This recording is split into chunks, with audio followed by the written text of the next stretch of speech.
Ladies and gentlemen, welcome to the Grand Page.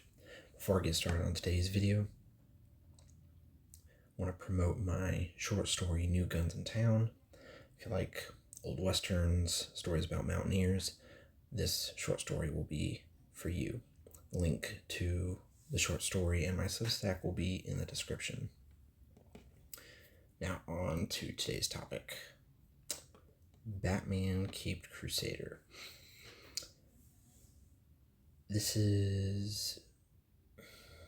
I'll be spoiling episode 1 because there's a lot I liked and there was a lot I didn't, and I think there were just some important talking points to bring up to expect from this show overall. Now, after the first episode, I can promise you I'm going to finish the first season. Overall, I really liked it. I thought there was a lot to like from it. I think it had some really good storytelling, and I look forward to where this story goes. I will be spoiling this first episode. I don't consider it too much of a spoiler because it kind of sets up the rest of the season. But in case you're wondering my overall rating, I recommend watching the first season. Bottom line. So, overall, I like the show. I wouldn't put it up there with Batman the Animated Series. That will, I think, forever be the best rendition of Batman. Maybe not forever, but forever's a long time. But Batman the Animated Series continues to be the best iteration of Batman out there. That doesn't mean other iterations are bad. Doesn't mean this one's bad. It just means that there's a tier list of what's best and what isn't, and I personally believe Batman the Animated Series continues to be the best version of Batman. So first I want to go over a few little nitpicks that I got from the show. Just little things that really aren't actual problems, but they just kind of bother me. There's a moment in the show where Barbara Gordon, she's worried that she's going to get mugged or attacked by someone in her office. And she pulls out a bat to protect herself. Now, my instant reaction is, why don't you have a gun, especially in Gotham City? You're in one of the worst cities in fictional history, and you don't have a firearm in your desk. So, huge nitpick there, because just no one's going to take that bat seriously whatsoever. I certainly didn't. I laughed whenever I saw it. So that was ridiculous. But then it gets worse, because she then goes out to her car later in the episode, and she gets chased by mafia members who all have guns. And then she pulls out a gun in her car. Like, why wasn't that gun in your office? Or why don't you have a gun in your office and in your car? That makes no sense. That was just absolutely ridiculous. And talking about the idea of guns, these people making this show have no idea how guns work, because the mafia members with Tommy guns who were chasing Barbara Gordon, the animators or the creators of the show, whomever it was that was in charge of putting down these details, they had the mafia members pump the Tommy guns like they're shotguns. It continues to baffle me and make me laugh at how much Hollywood, or how little Hollywood knows about firearms. And with the Alec Baldwin situation, that just seals the deal. These people know nothing about firearms, or they just don't want the truth about firearms to be on television. I'm going to claim ignorance on this, but they really need to get spun up on how firearms work, so that people can take these shows seriously. So my little rant on some nitpicks. Let me get into what I believe are some actual problems with the show. I want to talk about female penguin Oswalda, stupidest name I've ever heard, and the overall topic of changing of characters, whether it be gender changing them, race changing them, whatever the case. Here's the bottom line with this. When you change a character's race or gender, we have to ask the question, does the character's race or gender matter or not?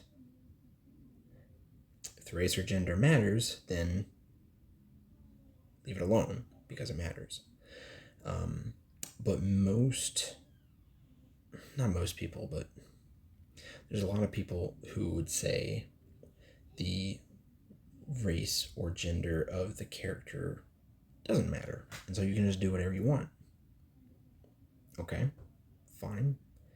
But then that begs the question, why are you changing it in the first place? What reason is there to change it? In my mind, if there's no reason to change it, then why would you? Which leads to there being a reason for the change. And I'm sorry, if you change the race or gender of a character for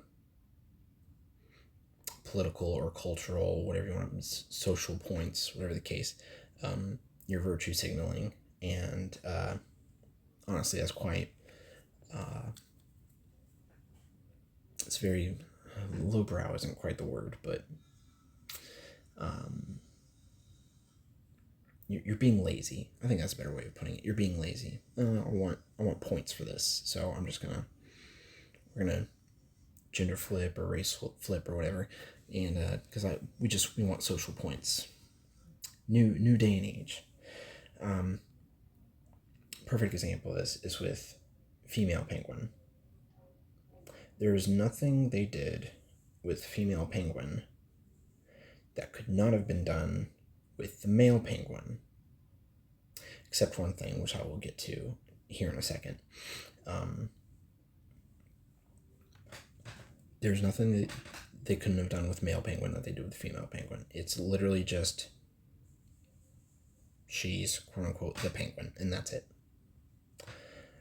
They didn't do anything interesting or different, and that's really the biggest issue when it comes to these gender or race changes. They rarely ever do anything interesting. Another example of that is with Black Commissioner Gordon in the Batman movie. All right, fine. You want to make him black? Why? Why'd you do it? What interesting thing are you going to do? Well, they didn't do anything interesting. The entire movie, all he says is Jesus over and over again, and he disagrees with everything Batman wants to do, and he's Batman's escape card. That's it. Doesn't do anything, and also he doesn't get any consequences for helping Batman in that movie. So they don't do anything interesting there. They don't do anything interesting here with female penguin. No. Actually, not nothing. They do one thing interesting, but what they do is they have an interesting moment between female penguin, and her sons.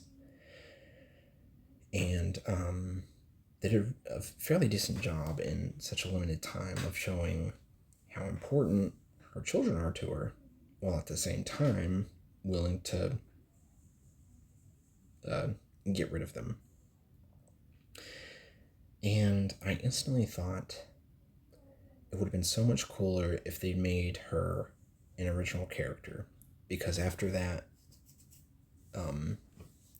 very startling moment between her children, I instantly thought, why not name her Mama Bear? Make her an original character, name her Mama Bear, change her entire setup, and you could even be kind of consistent and make her a panda bear because panda bears are notorious for just kind of forgetting about their young, and that's why they're extinct and why they have to be in that's why they have to be cared for. But why not just make an original character and do something interesting, like instead of female penguin, do Mama Bear, a character named Mama Bear. And that could easily expand into other ideas. It's just the female penguin thing and the character changes is just really, really lazy. Another problem I really have is with Harvey Dent. I don't. I think the best way to describe him was he was acting very sleazy in the show in the first episode. He might change. We know what he'll change into, but maybe he'll become a better character. I don't know. But my problem with making him a sleazy character is because of who we know he becomes later. We know he becomes Two-Face later. And Two-Face, his other side, is supposed to be the evil side, whereas Harvey Dent is supposed to be his light side, his good side. And to make him this sleazy character who comes off as just someone doing a job and not really caring about people and whatnot, just it really just doesn't work. It's a similar issue with what they did with the Batman. They made Bruce Wayne's parents imperfect in the Batman. In a similar way, they made Harvey Dent sleazy in Caped Crusader. Here's the problem with them making Bruce Wayne's parents imperfect in the Batman. As soon as they're imperfect, the crime of them being murdered is no longer as horrific as it's portrayed to be.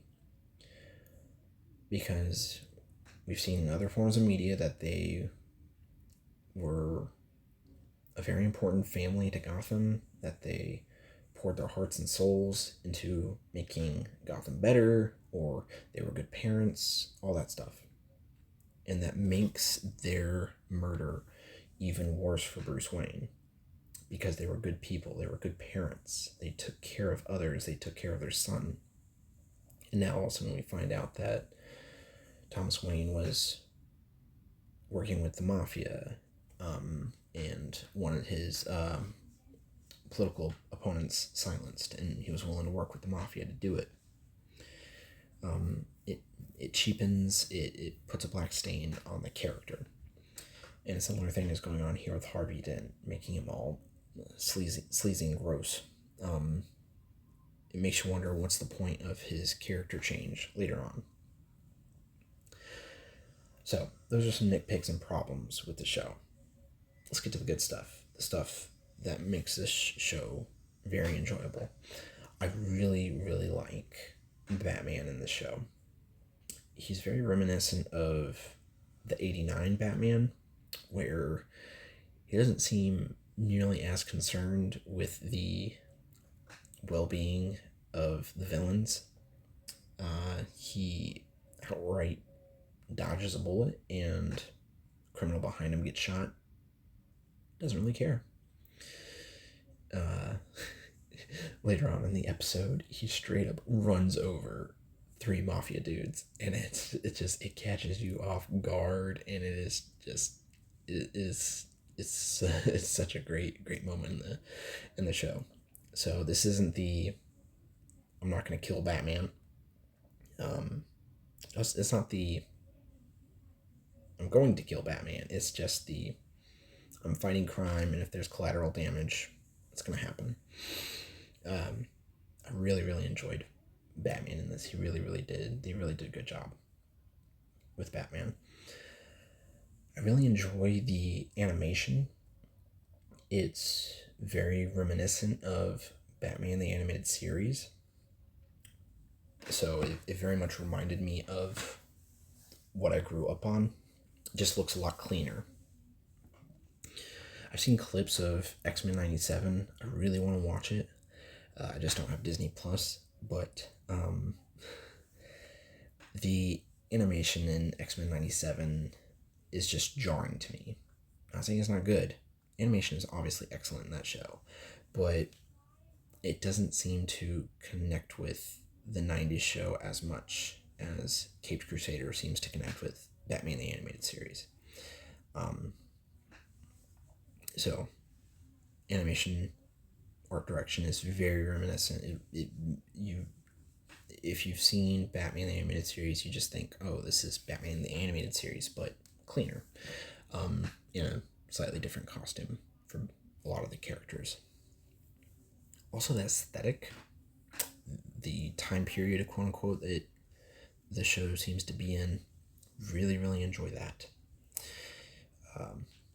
It's obviously in a fictional time period, but nonetheless, it's still really, really cool.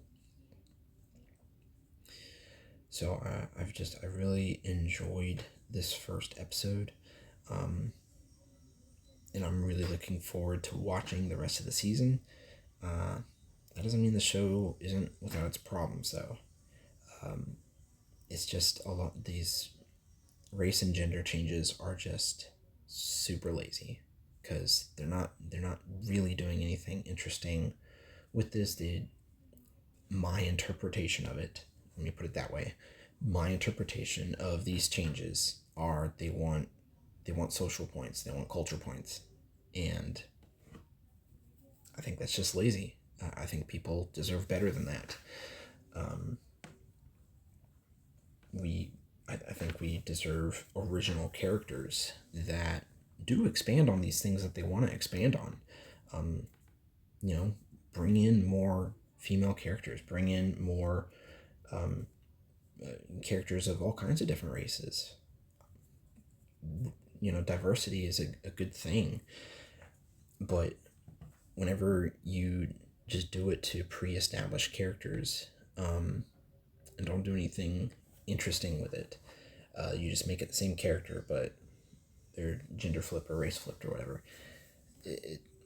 You just want social points. That's my interpretation.